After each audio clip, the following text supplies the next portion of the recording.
Bueno chicos, la siguiente clase que vamos a dictar es cardiología de EKG.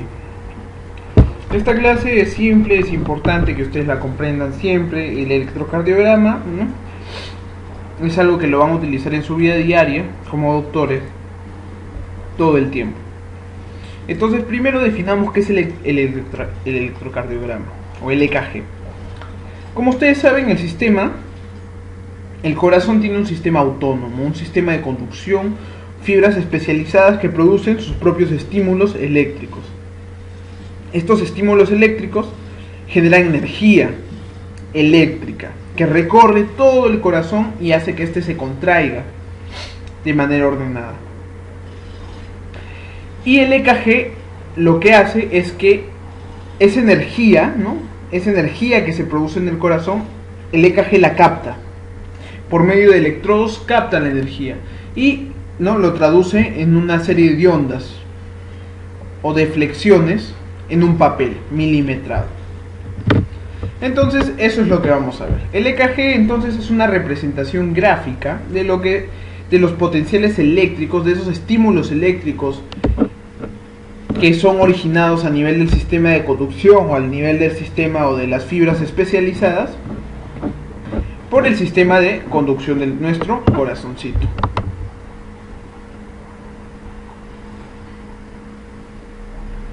Entonces el EKG es una traducción de los potenciales eléctricos gracias a electrodos que se colocan en ciertos puntos. Y esto, ¿no?, estos potenciales eléctricos en un inicio se generan en el sistema de conducción del corazón.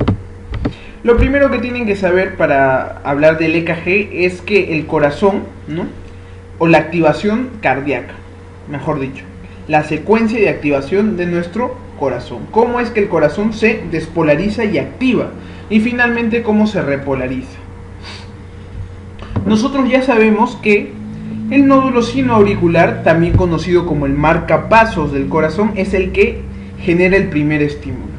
Nuestro nódulo sinoauricular genera el primer estímulo y mediante algunas fibras, ¿no?, los haces internodales, el estímulo viaja y estimula o despolariza todo el músculo auricular, tanto aurícula derecha como aurícula izquierda, ¿no?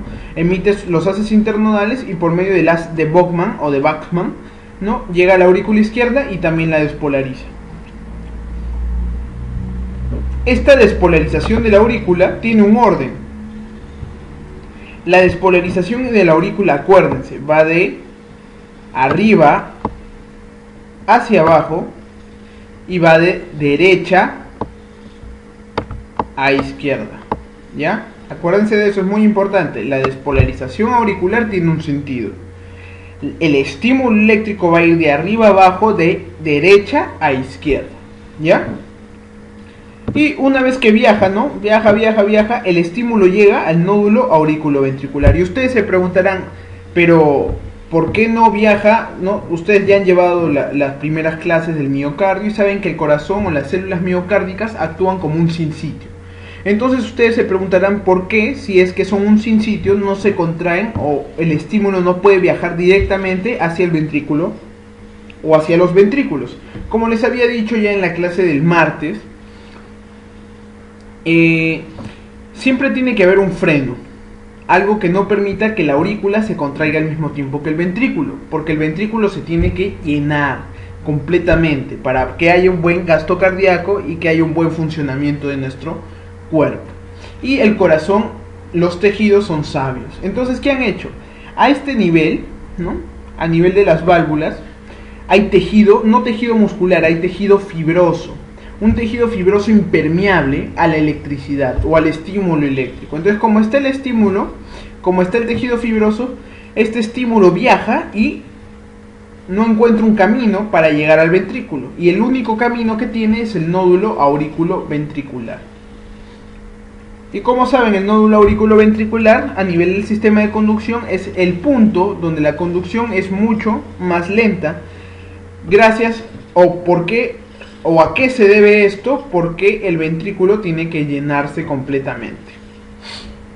Entonces hemos visto la activación del miocardio, la primera parte, que es la activación auricular. Sabemos que el nódulo sinusal o marcapasos produce un estímulo. Este estímulo viaja, y ¿cómo viaja? Viaja de arriba hacia abajo y de derecha a izquierda.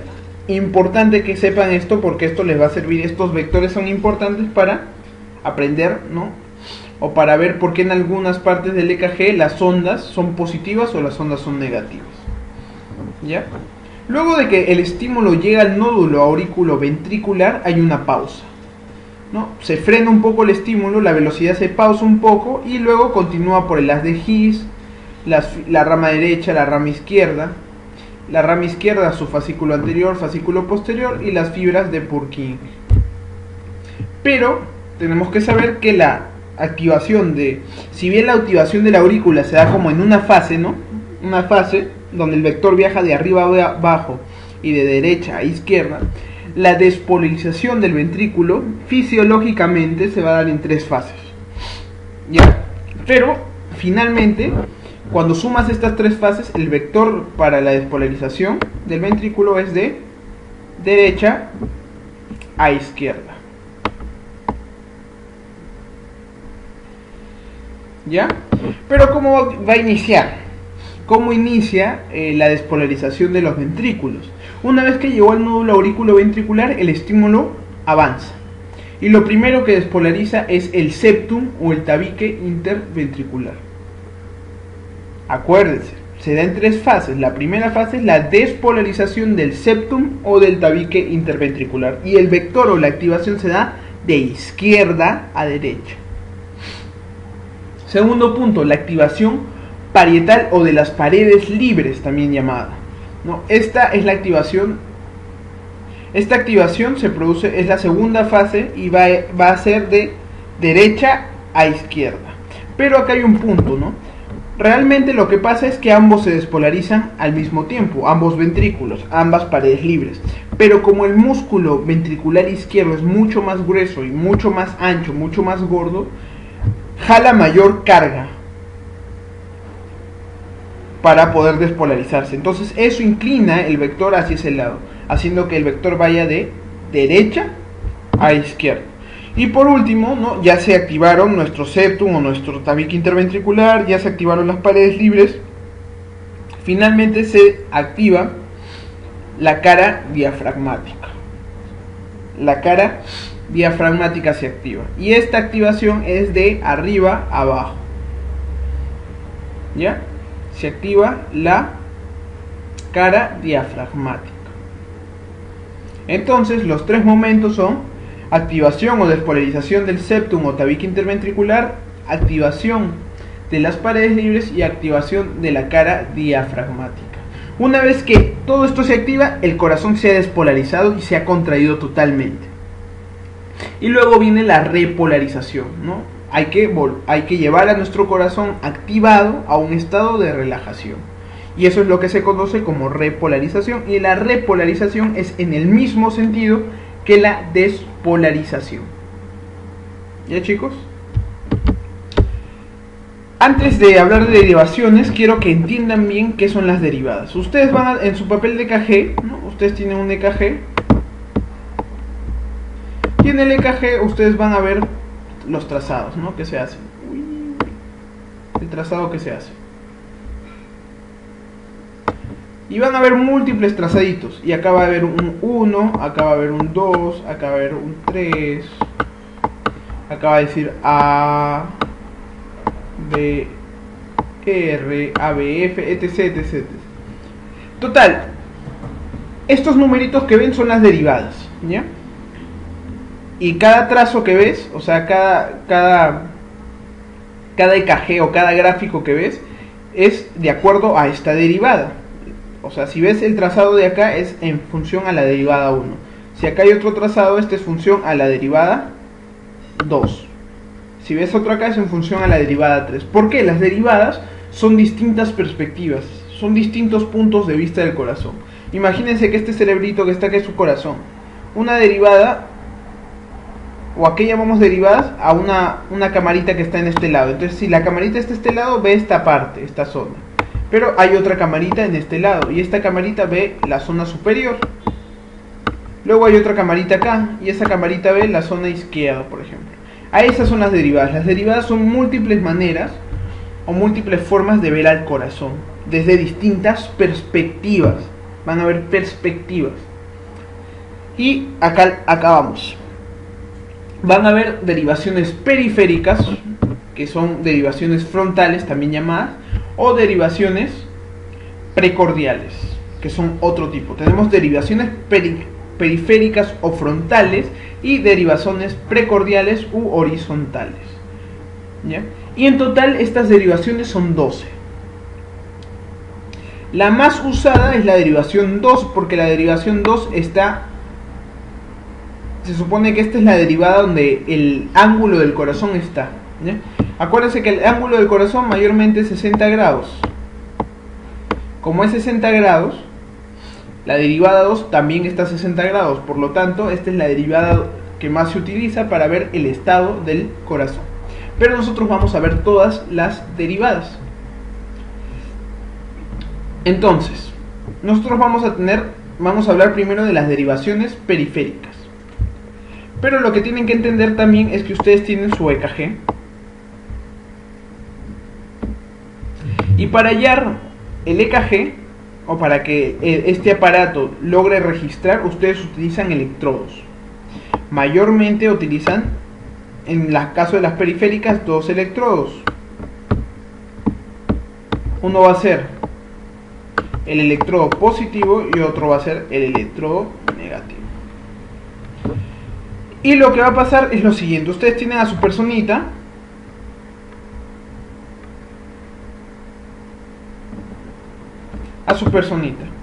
Cuando hablamos de bipolares es porque utilizas 2 electrodos. Cuando hablamos de unipolares es porque solo utilizas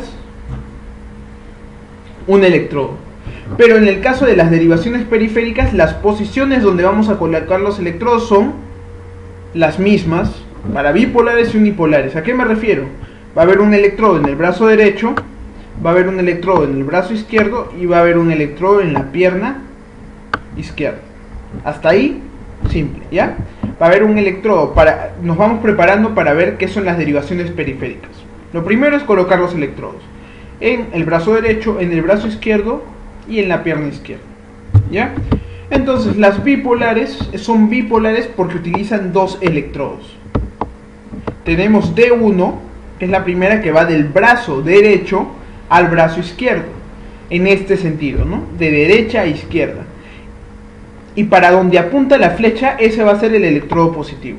En este caso es así. Positivo, por lo tanto el otro va a ser el negativo, ¿ya? Veamos de nuevo. Por otra parte tenemos derivada 2. Y la derivada 2 va del brazo derecho a la pierna izquierda. Entonces el lugar donde apunta la flechita va a ser el positivo y el otro lugar es el negativo. Y por otra parte tenemos la derivada 3. La derivada 3 es la derivada que va del brazo izquierdo a la pierna izquierda. De nuevo, donde apunta la flechita es el positivo y bueno, la base o de donde se origina la flecha es el negativo. Y estos son los vectores de las derivadas. ¿Por qué son importantes? Porque estos vectores se trasladan, se mueven, ¿ya? Se mueven. Estos vectores son capaces de moverse. ¿Y cómo los vamos a mover? Nosotros vamos a tener nuestro corazoncito. Y el corazoncito, imagínense que va a ser el eje, va a ser el nuevo centro. Entonces, agarramos esta flecha y pum, la movemos a este lado.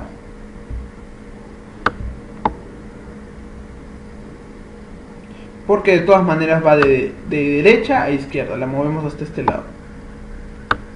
Y este es el lado positivo, ¿no? De nuevo, tenemos esta derivada 2, agarramos, cogemos desde la base y la movemos, ¿no? La movemos y se coloca en la base prácticamente del corazón a esta altura. Derivada 2. Esta es la derivada 1. Y por otra parte tenemos a la derivada 3, ¿no? La derivada 3 va a estar acá, porque le estamos trasladando. El corazón es nuestro centro. derivada 3. ¿Por qué es importante lo que les estoy diciendo ahorita? Porque ustedes, cuando sepan esto, cuando se memoricen este gráfico, lo importante es que, miren, este es el lado izquierdo del corazón y este es el lado derecho del corazón.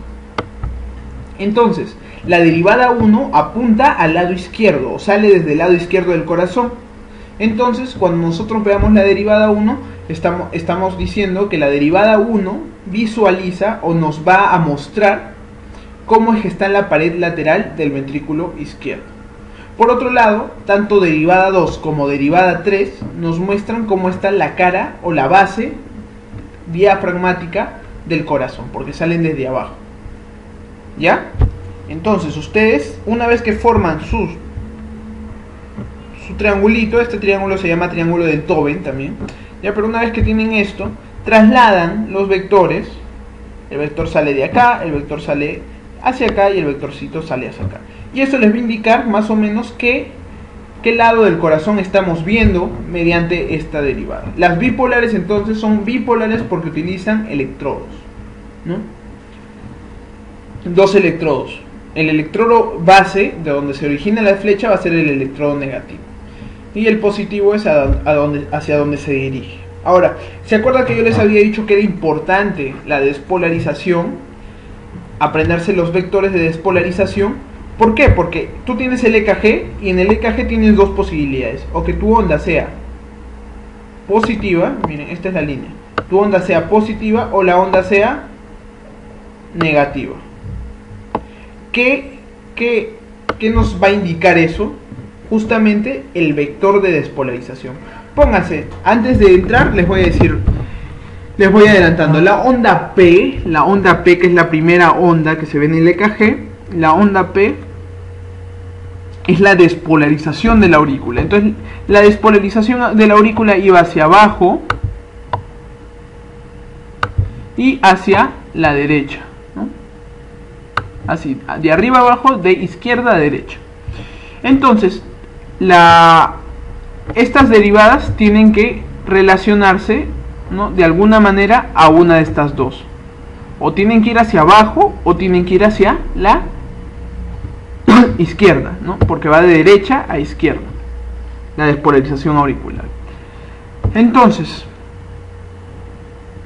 veamos D1. D1 salía del lado izquierdo y se va hacia la derecha. Miren, se va de izquierda, como la despolarización auricular, a la derecha. Entonces la onda P, como el vector está en el mismo sentido, no se está alejando, sino que el vector de despolarización se acerca o está en la misma dirección que la derivada 1 a su electrodo positivo. Este vector de despolarización auricular se acerca al electrodo positivo. La deflexión o la onda va a ser positiva. De nuevo, ustedes ven la despolarización auricular que se traduce en onda P. La despolarización auricular es de arriba a abajo, de derecha a izquierda. ¿Ya?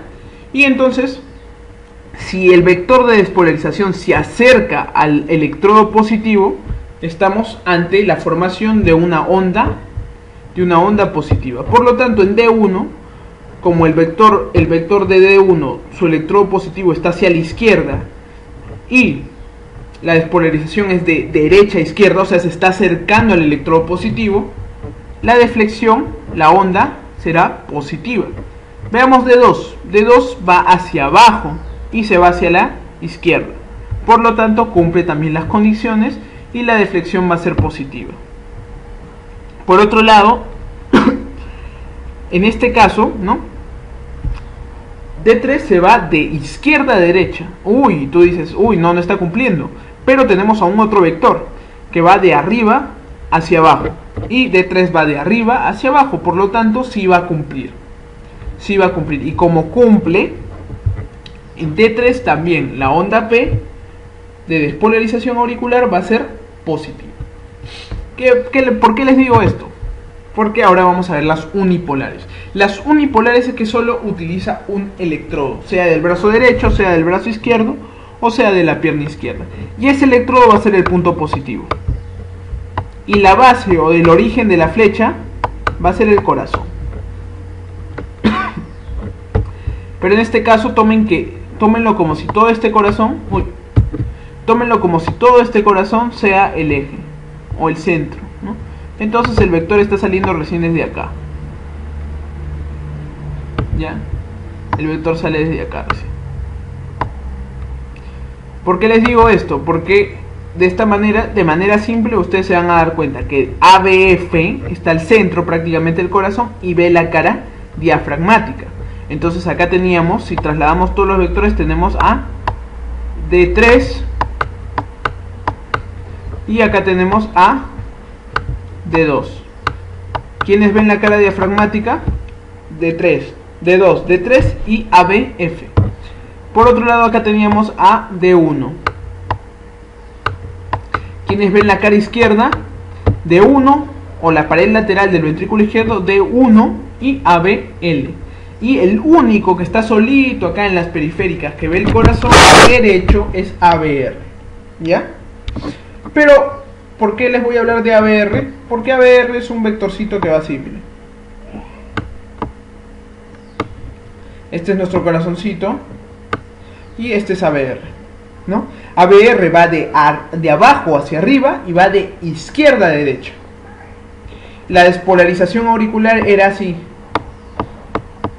de arriba hacia abajo y de derecha a izquierda. Es totalmente, no, miren, si lo desarmamos es así.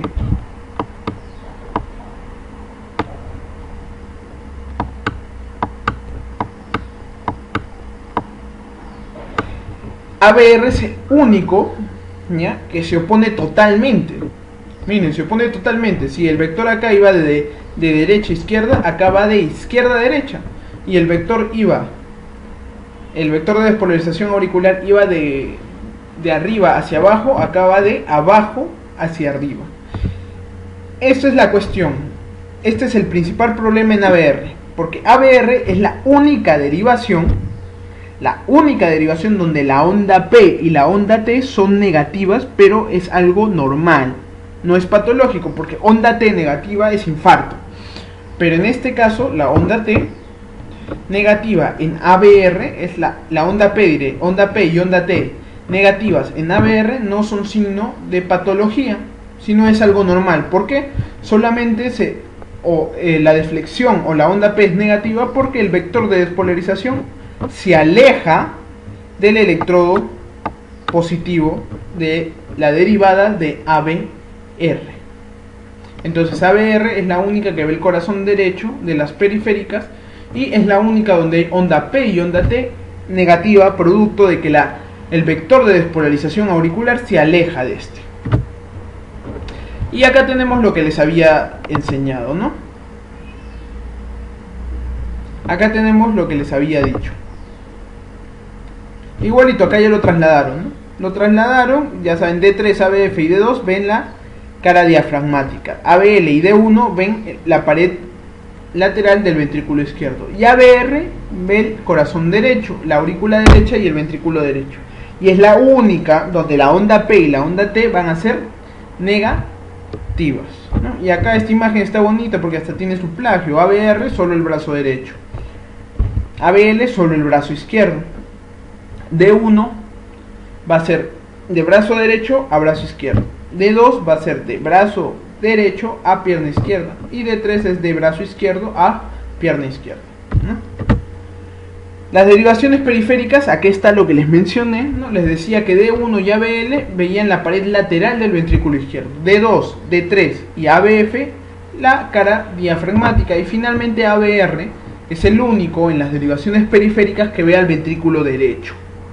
Ve al ventrículo derecho. Y el único de las derivadas donde hay onda P y onda T negativas. Ahora hablaremos de las derivaciones precordiales o derivaciones del plano horizontal, ¿no? Estas miran directamente a los ventrículos prácticamente. Importante saber esto. Cuando nosotros queremos evaluar si el corazón ha aumentado de tamaño o hay una sobrecarga de volumen, nos fijamos para el corazón derecho en B1 y para el corazón izquierdo en B5 y B6. Ahora, ¿cómo ponemos nuestros chuponcitos, nuestros electrodos, ¿no? Lo primero es ubicar B1, línea paresternal derecha, cuarto espacio intercostal. Luego vamos a ver B2, que es igualito, línea paresternal izquierda, cuarto espacio intercostal. Luego nos saltamos y no vamos a poner B3, vamos a poner B4. B4 es línea medio clavicular, quinto espacio intercostal. Una vez que ya hemos trazado B4, lo que vamos a hacer es trazar una línea entre B2 y B4. Ponemos un punto al medio y ese punto medio, ese punto equidistante, es lo que es B3. Y B5 y B6 son B5, quinto espacio intercostal, línea axilar anterior, B6, quinto espacio intercostal, línea axilar media. Una vez que ya hemos colocado esto, lo veremos de nuevo, ¿no? B1, B2, ya sabemos. Si B1 y B2, si trasladamos el vectorcito, ¿no? B1 está saliendo de acá, B1 está saliendo de acá, está apuntando a nuestro corazón. A nuestro corazón derecho, ¿no? B1 y B2 exploran el ventrículo derecho y el tabique, la parte alta y la parte media. B3 el tabique, la parte inferior y la parte anterior también. B4 explora también parte del tabique y del ápex cardíaco. B5 y B6 sobre todo es la pared, ¿no?, libre del ventrículo izquierdo. Entonces, de nuevo les digo, si ustedes quieren evaluar el corazón derecho con las derivaciones precordiales para ver si hay hipertrofia del ventrículo derecho, es B1. ¿Y qué van a ver? Una R, chicos, una R picuda, ¿no, muchachos? De cardiología. A ver, un ratito. Y la clase de hoy van a ser dos clases, ¿no? La clase va a ser un poco más larga. La primera clase es hemodinámica. Esa es su clase de hemodinámica, ¿no? Se acaba de abrir. Vamos a continuar con nuestra clase. Seguimos, entonces yo les estaba diciendo que cuando nosotros queremos ver que si hay hipertrofia o hay sobrecarga de volumen, ¿no?, del ventrículo derecho, nos fijamos en B1. Si en B1 vemos, acuérdense, aún no les muestro cómo son las ondas, pero si en B1 ven una R picuda, cuando les hablo de una R picuda es una R gigante, una R grande, alta, ¿ya? Una R alta, más de 20 cuadraditos, si cuentan la altura, estamos ante la posible o un posible diagnóstico de o hipertrofia del ventrículo derecho o sobrecarga. Por otro lado, si vemos a B5 y a B6 y vemos una R picuda, también una R grandota, más de 20 cuadraditos, estamos ante la posibilidad de una hipertrofia del ventrículo izquierdo. Y ahora sí vamos a hablarles del EKG. Ya saben qué derivadas, la derivada 2 es la que más van a ver, porque la derivada 2 está, ¿no?, en el ángulo del corazón, 60 grados. Entonces el EKG, lo primero que tienen que ver es el papel. El papel es un papel milimetrado, ¿no?, dividido en varios cuadraditos. El eje X, ¿ya? El eje X, acá tenemos el eje X, este eje X, el eje X es tiempo, y el eje Y o Y es voltaje, ¿ya? Milivoltios, tiempo y voltaje. Entonces, sabiendo eso, en el eje X cada cuadradito vale 0.04 segundos. 5 cuadraditos hacen 0.20 segundos. Y 25 cuadraditos hacen 1 segundo. ¿Ya? Cada cuadradito mide 0.04 segundos. ¿Ya? Y cada 5 cuadraditos, ya saben, 0.2 o 0.20 segundos. Y con 25 cuadraditos hacen 1 segundo. Ahora, en el eje Y, que es el voltaje, ¿no?, cada cuadradito es 1 milivoltio. 0.1 milivoltio. 0.1 milivoltio es cada cuadradito. Y 10 cuadraditos hacen 1 milivoltio. Así de simple, muchachos. Ahora sí vamos a comenzar con lo que es EKG. La onda P, así de simple, es despolarización auricular. Despolarización auricular. Y mide un máximo de 0.12 segundos. Menos de 0.12 segundos. El intervalo PQ o PR traduce lo que debería ser el inicio de la despolarización auricular hasta el inicio de la despolarización ventricular. El intervalo PQ o PR es el inicio de la despolarización auricular hasta el inicio de la despolarización ventricular. El segmento PR, este fragmento que ven acá, PR, es importante porque en realidad traduce la pausa que hay en el nódulo aurículo-ventricular. Esta es la pausa que ocurre en el nódulo aurículo-ventricular. Esa pausa, ¿no?, que realiza justamente para que la aurícula no se contraiga al mismo tiempo que el ventrículo. Este espacio es la fase donde nuestro ventrículo se llena por completo, gracias a la pausa del nódulo aurículo-ventricular. Entonces, si yo les pregunto el segmento PR, ¿qué simboliza? La pausa que ocurre en el nódulo aurículo-ventricular. El complejo QRS, ¿ya? El complejo QRS o el intervalo QRS es la despolarización ventricular. Va de 0.08 segundos a 0.12 segundos. Una vez que termina la despolarización ventricular, este punto, esta zona, se conoce como punto J. El punto J entonces es el término de la despolarización ventricular y el inicio de la repolarización, porque el intervalo ST desde el punto J hasta el término de la onda T es toda la repolarización ventricular. ¿Escucharon? Entonces el punto J, primer concepto, punto J es el inicio de la repolarización ventricular y el término de la despolarización ventricular. Y el intervalo ST va desde el punto J hasta el término de la onda T. ¿Ya? Y todo esto es la repolarización. Y el intervalo QT que ven desde acá, que es desde el inicio de la despolarización ventricular hasta el final de la repolarización ventricular, es eso. Es el fragmento o el intervalo de tiempo que se da desde la despolarización hasta el fin de la repolarización ventricular. Entonces, onda P, despolarización de la aurícula, complejo QRS, despolarización del ventrículo, y intervalo ST, repolarización ventricular. ¿Ya? Y la onda U es una onda patológica. Patológica, normalmente aparece en personas con problemas de potasio, electrolíticos, principalmente potasio. ¿Ya? Si hay problemas con el potasio, la onda U puede aparecer en nuestro EKG. Ahora les repito lo que ya les dije, ¿no? Una vez que nuestro nódulo sinusal genera el estímulo, se despolariza, ¿no?, la aurícula, y la despolarización auricular es nuestra onda P. Nuestra onda P tiene una amplitud menor a 0.25 milivoltios y una duración de menos de 0.11 segundos o de 0.12. ¿Es importante la amplitud? Sí, es importante, porque nosotros vamos a poder demostrar, ¿no?, en patologías. Hay algunas patologías donde la amplitud está aumentada. La amplitud está aumentada. En vez de ser una P así, es una P así. Esto se conoce como P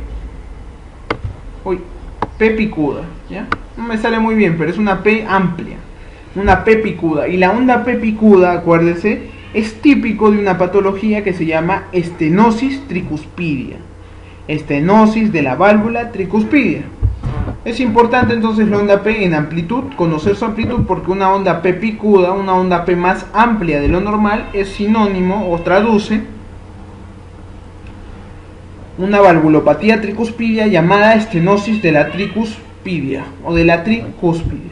Por otro lado, también podemos ver otra alteración de su forma, que es la onda P mellada, bifásica. Es una onda P que es así y se parte, ¿no? Se parte.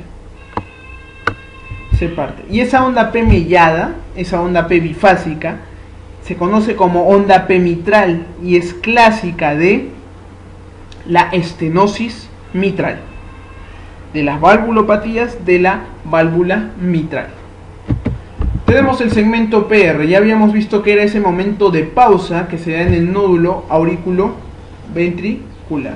Y como lo dice acá, es isoeléctrico, no hay voltaje.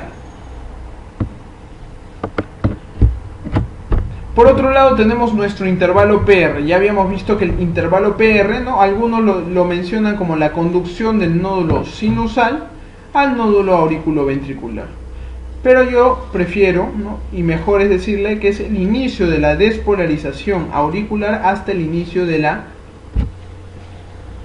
despolarización ventricular. ¿Por qué? Porque no es conducción hasta el nódulo auriculoventricular. Una vez que termina la onda P, ya llegó al nódulo auriculoventricular el estímulo, pero esta es la pausa, ¿ya? Por eso es el inicio de la despolarización auricular hasta el inicio del complejo QRS. Y esto tiene una duración, todo este fragmento, de 0.08 a 0.20 segundos. El complejo QRS rápidamente es la despolarización de nuestros ventrículos y tiene una duración normal de 0.08 a 0.12, muy parecida a la duración de la onda P. ¿Es importante la duración? Sí, es importante. ¿Por qué? Porque si ustedes tienen más de una... Cuando ustedes lleven ya el segmento, o cuando ya avancen un poco más y lleven acerca de arritmias, hay una forma clásica, una forma fácil de reconocer arritmias o de clasificarlas según su QRS.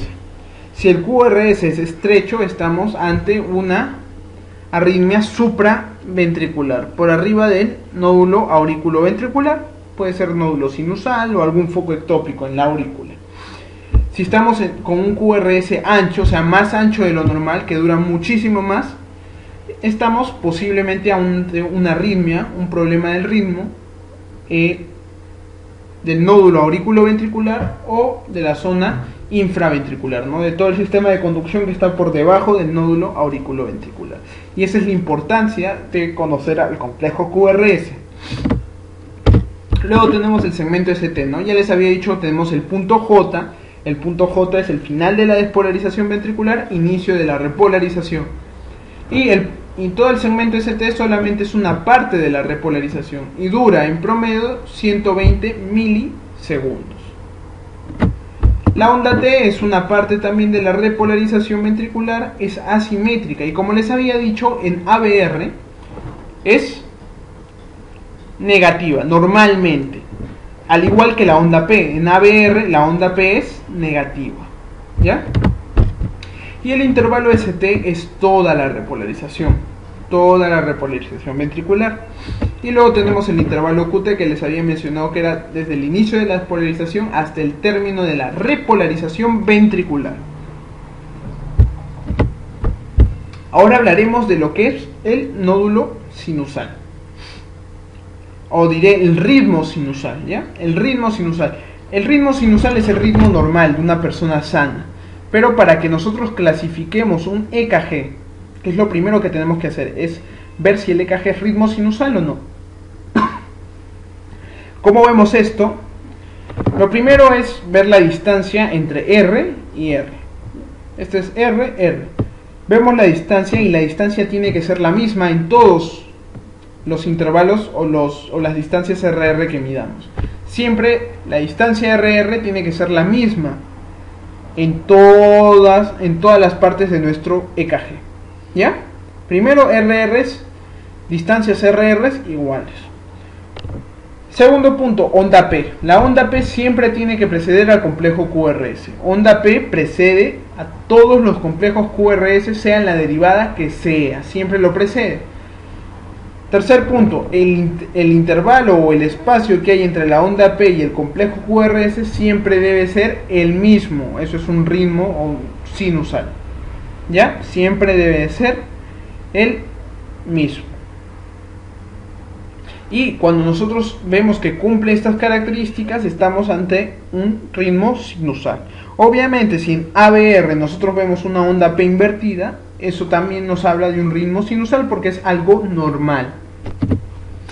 Ahora veremos cómo evaluar la frecuencia cardíaca en nuestro electrocardiograma. Es fácil, ¿ya? ¿Cómo calculamos la frecuencia cardíaca? Simple. Lo que vamos a hacer es ubicar dos R's y contar el número de cuadraditos que hay entre cada, o el número de cuadraditos que hay entre R y R. Una vez que contemos el número de cuadraditos, supongamos que contamos 10. Contamos 10, ¿no? Entonces lo que hacemos es poner 1500 entre 10, que saldría 150. Entonces la frecuencia cardíaca aproximada es 150 latidos por minuto. Otro ejemplo, por ejemplo, ya no es 10, contamos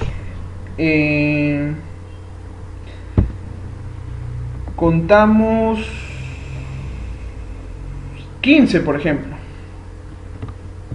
Contamos 15. Si contamos 15 cuadraditos, ¿no? Si contamos 15 cuadraditos, ponemos frecuencia cardíaca va a ser igual 1500 entre 15, ¿no? 1500 entre 15. Y eso nos da un resultado de 100 latidos por minuto, ¿no?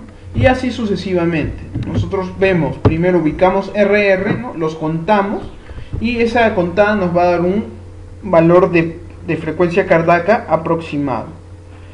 Entonces, a modo de repaso, chicos, de nuevo, onda P, el EKG, ustedes ya vieron las derivadas, saben que hay derivadas periféricas, derivadas precordiales, ¿no? Y lo que nunca se debe olvidar es, la onda P es la despolarización de la aurícula. Despolarización de la aurícula que dura menos de 0.12 segundos. Luego tenemos el complejo QRS. El complejo QRS es la despolarización del ventrículo y dura de 0.08 a 0.12. Y luego tenemos, ¿no? Tenemos a la onda T, que es parte de la repolarización ventricular. Entonces, una onda T invertida, una onda P invertida en ABR es algo normal. Más una onda T invertida en otra derivada que no sea ABR nos habla de un posible infarto de miocardio. Una elevación de este segmento ST, que es desde el punto J hasta el inicio de la repolarización o al inicio de la onda T, este segmento ST elevado, nos traduce un infarto de miocardio también.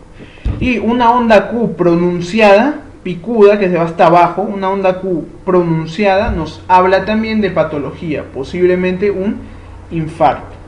Si vemos B1 o B6 y vemos en la que sea una R picuda, una R muy grande, muy alta, estamos ante la sospecha de una hipertrofia del ventrículo, ya si es B1 derecho, si es B5 o B6 izquierdo. Y para contar la frecuencia cardíaca, de nuevo, cuentas el número de cuadraditos que hay entre R y R, tienes el número, por ejemplo, 15, y divides 1500 entre 15. Si es 10, 1500 entre 10. Si es, no sé, 25, 1500 entre 25. Y el resultado es la frecuencia cardíaca aproximada. Acordarse que lo que tienen que ver al ver el EKG, primero es buscar, ¿no?, el patrón normal, el ritmo sinusal, el patrón sinusal, que van a ver distancia RR o intervalo RR iguales, onda P que precede a todos los complejos QRS, espacio entre onda P y complejo QRS igual, ¿ya? Siempre tienen que ver eso, y que en ABR la onda P sea negativa. Y chicos, eso sería toda la clase de electrocardiograma. Cualquier duda, consulta, me escriben, ya sea a mi Facebook como César Alfaro, o me buscan, ¿no?, en la academia.